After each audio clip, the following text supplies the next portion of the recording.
En primer lugar, muchas gracias a todos por venir. Gracias también a la organización por haber escogido la charla. Vamos a intentar que pasemos un ratillo bastante agradable.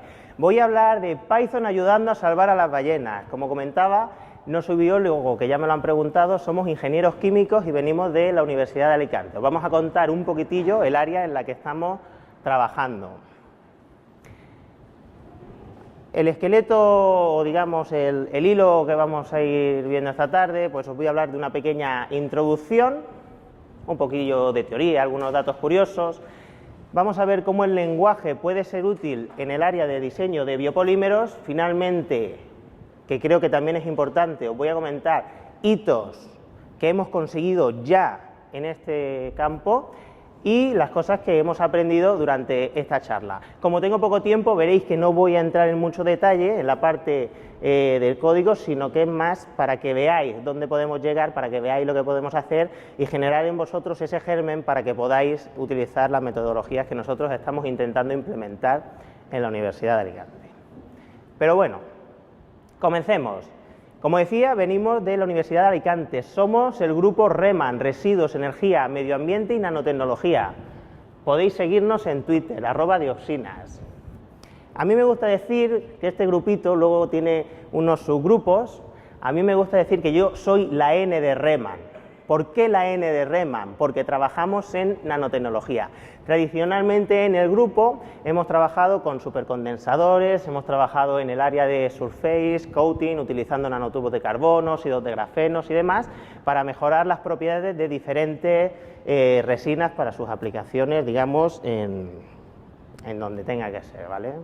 Luego podemos discutir lo que queráis. Pero llegó un punto en el que dijimos, bueno, tenemos que dar un paso más allá, tenemos que cambiarnos. Existe ahora mismo una problemática entre los plásticos y el medio ambiente. Vamos a ver unos datos curiosos.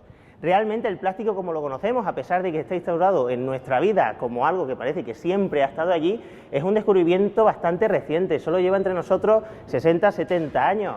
Pero hasta 2015 se generaron aproximadamente 6.300 millones de toneladas de residuos plásticos.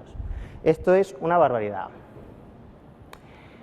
De los residuos que son almacenados, no de los que nos podemos encontrar en el monte, de los que son almacenados, solo un 12% es incinerado y en torno al 10% es reciclado. Y al año aproximadamente unos 10 millones de toneladas se acaban en los océanos. Y cuando llegan al océano, pues nos encontramos con esto.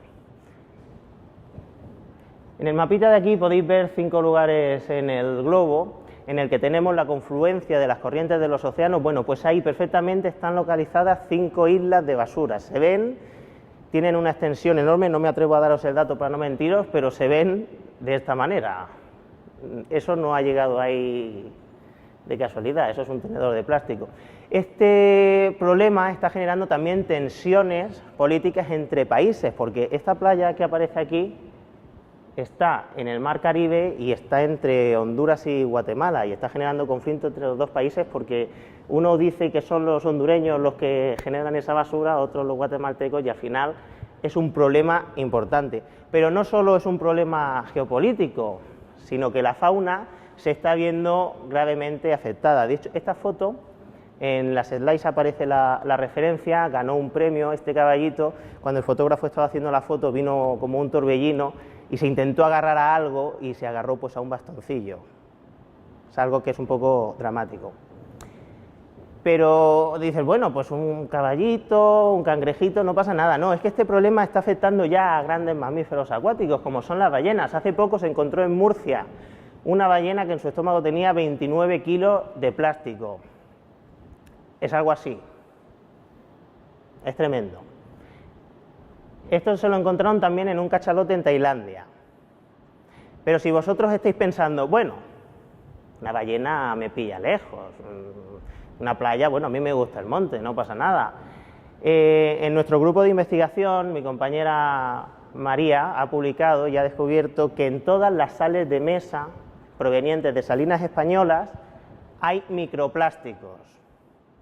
No asustarse, la Organización Mundial de la Salud ya nos ha adelantado de que esto de momento no es malo para nosotros, pero sí que nos pone un poco la vista en que tenemos un problema real, que ya no solo está afectando al medio ambiente, sino que directamente nos va a afectar a nosotros en el corto plazo. Y tenemos que ponerle solución.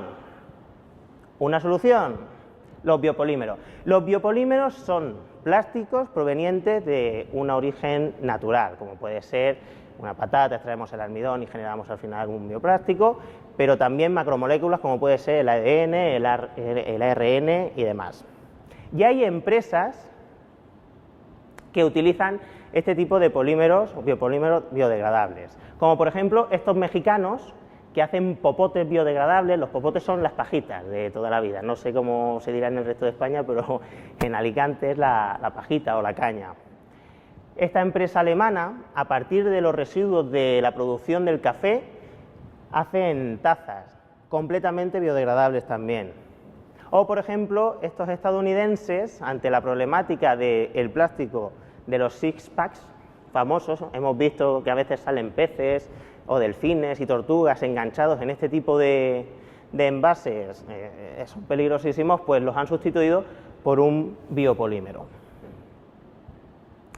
Nosotros, desde hace 1 año y medio, el Ministerio de Economía y Competitividad, ahora le han cambiado el nombre, no tengo muy claro cuál es, nos ha financiado el proyecto BioTailor, en el que nos han pedido que desarrollemos composites de óxido de grafeno y almidón termoplástico a partir de fuentes vegetales para su empleo en las industrias del sector alimenticio, para sustituir completamente todos los embalajes que provienen de derivados del petróleo por este tipo de polímeros que son biodegradables.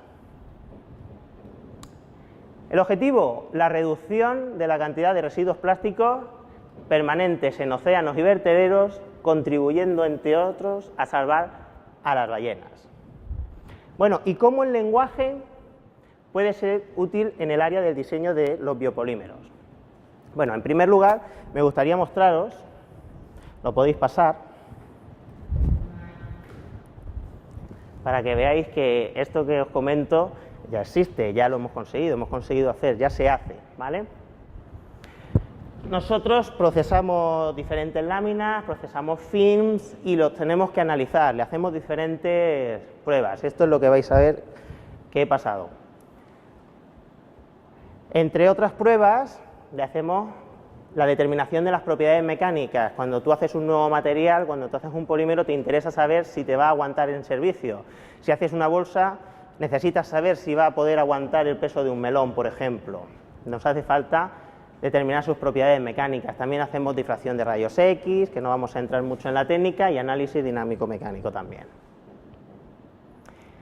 ¿Dónde usamos Python? Porque hasta aquí no hemos hablado de programación ni nada por el estilo. Aquí es donde nosotros lo utilizamos, y es en el análisis de datos. De las pruebas mecánicas obtenemos un fichero como el que estáis viendo en pantalla. Realmente trabajar con esto es complicado, no se puede. Aquí entra Python, podemos utilizar pandas, por ejemplo, para importar esos datos y poder trabajar con ellos, ¿vale? Este es un ensayo de propiedades mecánicas, pues nos da la extensión del material, nos da los megapascales de esfuerzo que puede aguantar. Podemos hacer la representación típica de un ensayo de tracción, en la que vemos la tensión que aguanta el material frente a la deformación que tiene cuando lo sometes a un esfuerzo. Y también podemos extraer información, digamos, de estas curvas. Podemos saber, antes de romper, cuál es el máximo alongamiento que va a tener este material. Podemos saber cuál es el esfuerzo máximo que va a aguantar ese material antes de colapsar. Y podemos determinar también el módulo de elasticidad del material, con lo que sabremos cuán rígido o cuán elástico es el plástico que hemos sintetizado. Y esto es muy útil porque nos permite adaptar el material a la aplicación que nosotros necesitemos. Para determinar el módulo de elasticidad, y por meter también algunos conceptos, tenemos que hacer una regresión lineal a la parte lineal, digamos, de la curva que hemos visto antes. Aquí os las he puesto un poquito más acortada. Para hacer esta regresión lineal podemos utilizar Python directamente la función laIngress, que nos va a dar la pendiente de la curva de regresión, nos va a dar la ordenada en el origen y también podemos comprobar el estadístico de R², que nos va a decir cuán de exacta, digamos, es esa regresión. Un 0,98, como veis aquí, creo que pone, bueno, un 0,98 quiere decir que en la zona que hemos hecho el ensayo tiene una dependencia lineal, con lo cual podríamos determinar el módulo de elasticidad ahí. Pero no sé si se ve bien cómo haciendo esto directamente entre dos puntos nos da un chorrete. Entonces tenemos que ir poco a poco determinando cuáles son los puntos entre los que hacer esa interpolación, digamos, esa regresión. Esto podríamos hacerlo uno a uno, pero bueno, somos programadores y podemos utilizar Python para que nos eche una mano y no funciona. Os lo enseño al final, ¿vale? Hemos hecho unos widgets interactivos aquí en los que podemos ir variando directamente los puntos para hacer esa regresión y ajustarla más. Al final la enseño. Otra de las propiedades que podemos extraer de las pruebas mecánicas es la tenacidad del material. La tenacidad del material se define como el área por debajo de la curva del ensayo de tracción y nos dice cuánta energía es capaz de absorber el material antes de romperse.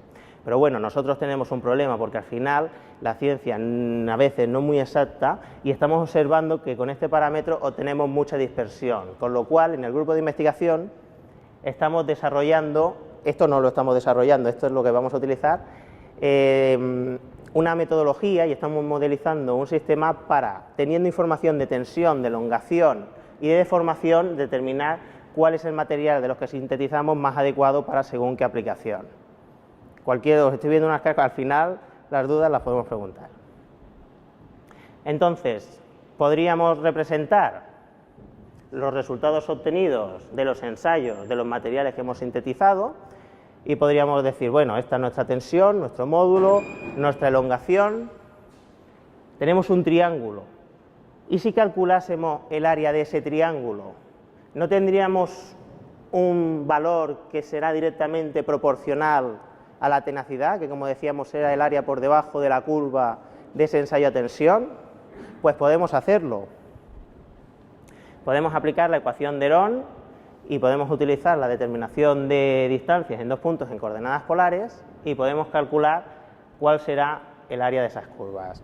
Una vez hemos llegado a este punto, podemos hacer un modelado matemático para hacer una selección de materiales y utilizar, digamos, optimización no lineal y binaria para escoger, según nuestros criterios, para una bolsa, por ejemplo, que queramos que aguante una sandía, tendremos que decirle, pues quiero que aguante 8 kilos, por ejemplo. Entonces podremos escoger el material cuando tengamos ya muy bien definido este modelaje. La difracción de rayos X nos da información sobre la cristalinidad que tiene el material. Esto a nosotros nos es muy útil porque podemos saber de la formulación de partida que tenemos hasta que lo procesamos cuál ha sido la evolución, digamos, de ese material y nos da información sobre si finalmente va a aguantar o por qué se nos va a degradar un poquito antes o si el proceso de plastificación se ha llevado a cabo correctamente. Pero de nuevo volvemos a tener el mismo problema. Nosotros obtenemos la información en una manera que es poco entendible y de nuevo podemos utilizar Python para trabajar con ella. Este es un espectro típico de una difracción de rayos X de un almidón, de un polvo de almidón. Con Python podemos representar, podemos acortar para trabajar en, digamos, en el espacio que a nosotros nos interesa. Podemos hacer el ajuste de los puntos experimentales, podemos deconvolucionar la curva para determinar, digamos, cuáles son, dónde nos aparecen los picos y lo que a nosotros nos interesa para conocer, por ejemplo, cuán importante es esta interacción en el material. Como veis, no estoy entrando a lo que significa cada pico porque tendríamos que hacer una disertación un poco más extensa, pero si luego tenéis dudas sobre algo que no haya comentado, me lo podéis preguntar. Para saber cuán importante es la intensidad de un pico, lo que tenemos que hacer es determinar tanto su altura a mitad de pico como su anchura a mitad de pico, ¿vale? Esto nos va a dar a nosotros información de cuán importante, según la intensidad que tenga, y cuán distribuido esté esa fase que está teniendo una interacción en el material. Para eso lo primero que tenemos que hacer es cada una de estas curvas deconvolucionadas tenemos que ajustarla. Lo podemos hacer de dos maneras. Podríamos ajustarla a la ecuación de una gaussiana o podemos utilizar inter P1D para hacer una interpolación, digamos, un ajuste por splines cúbicos. Lo siguiente que podemos hacer es decirle, bueno, ya tengo la función, localízame el máximo de la función, divídelo entre 2 y ya tengo la altura a mitad de pico. El siguiente paso que tenemos que hacer para calcular la anchura a mitad de pico, si nosotros tenemos localizado cuál es el máximo, le vamos a decir, bueno, la anchura a mitad de pico será dentro de mi función la imagen que tenga ese valor. Por lo tanto, si vamos a hacer una optimización, lo que tenemos que decirle es que nuestra función objetivo sea igual a esta altura. Es muy importante cuando se hace optimización no lineal, sobre todo, como es el caso que tenemos aquí, que el punto de partida esté muy bien escogido, porque si no podríamos obtener o bien que el sistema no converge o llegar a una solución que no sea la que nosotros esperamos. Nosotros hemos decidido en este caso que como punto de partida, si nosotros conocemos dónde se encuentra el máximo, le vamos a decir a Python, bueno, pues sitúate aquí y para encontrar este valor, muévete un poquito hacia la izquierda y el sistema ya va a converger.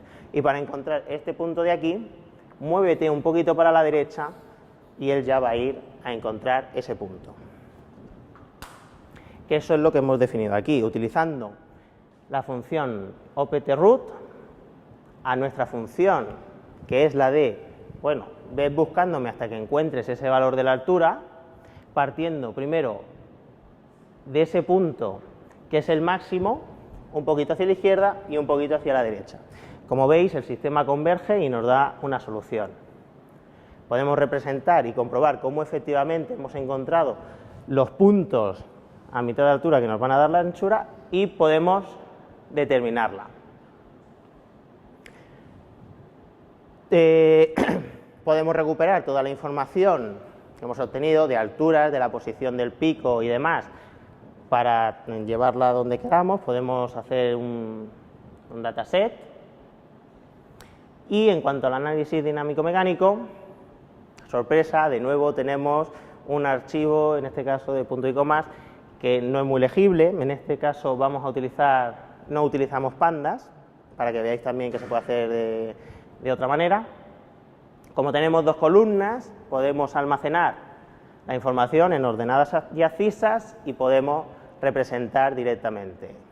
¿Qué vamos a hacer o qué es lo que nosotros hacemos con este tipo de análisis? Esto ya nos da información directamente, no hace falta que hagamos ningún cálculo adicional, pero como estáis viendo, tenemos ruido en la señal, porque esta técnica se ve muy afectada por el tipo de material, de la manera en que lo montas en el equipo, incluso de la historia térmica que tenga, es decir, cómo ha sido el enfriamiento y el calentamiento. Al final, esta parte de aquí, con este ruido, no nos está dando información y lo que podemos hacer es suavizar estas curvas. Pues con Python nos permite pasarle un filtro y ya la tendríamos suavizada, se ve en rojo. Bueno, hitos conseguidos en este año y medio que llevamos de proyecto. Pues hemos conseguido publicar un estudio en Carbohydrate Polymers en el que hemos estudiado el comportamiento de films biodegradables a partir de almidón de patata, de PVA y de resina de pino, teniendo materiales que tienen, digamos, características similares al polietileno de baja densidad, con lo cual ya podrían sustituir perfectamente a las bolsas del Mercadona. En proceso, esta semana saldrá ya el de un estudio que hemos realizado también con diferentes tipos de almidón para comprobar cuál es el que mejor se adapta a este tipo de procesamientos. Hemos empezado ya a utilizar nanotubos de carbono, grafenos, variando las formulaciones para seguir persiguiendo adaptar los materiales a aplicaciones diferentes. Y en cuanto a congresos, aquí estamos en Málaga, pero este verano también hemos ido al Internacional de la Carbon porque hemos conseguido tener resultados iniciales muy prometedores cuando utilizamos nanotubos de carbono combinados con óxido de grafeno, utilizando líquido iónico para generar estos plásticos que os he pasado, y eso es algo muy novedoso, pues no existe mucha literatura y se están obteniendo resultados bastante interesantes. Aunque ha estado un poco lioso, ¿qué hemos aprendido aquí? ¿Qué es lo que hemos utilizado? Bueno, hemos aprendido a importar y acondicionar los datos al notebook y poder trabajar con ellos. Hemos utilizado DataFrame con Pandas. Hemos visto diferentes maneras de representación de estos datos y edición de gráficos. Habéis visto que cada uno pues tenía un formato, los títulos y demás. También hemos conseguido encontrar valores máximos y mínimos a diferentes arrays, a diferentes vectores.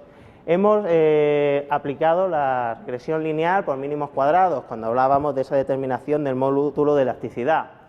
El empleo de widget, que al final en un ratillo lo muestro cuando lo depure, y ya os lo voy a enseñar cómo se puede hacer. Y hemos dado unas brevísimas pinceladas, no sé si habrá quedado muy claro, sobre optimización y modelización. Y hemos encontrado las raíces de una función lineal, porque nosotros no podíamos irnos de esta PyConEx sin dar unas pinceladas de optimización, que es lo que hemos ido haciendo en otras ediciones. Pues aquí hemos dado también unas pinceladas y también una disminución del ruido en señales, aplicación del filtro de suavización. Toda la información, esto es un notebook, yo he intentado hacer una slide, he ido un poquitillo deprisa, lo vais a poder revisar porque va a estar colgado, se lo vamos a pasar al equipo audiovisual, y bueno, si tenéis cualquier duda o cualquier cuestión, aquí estoy, para lo que necesitéis.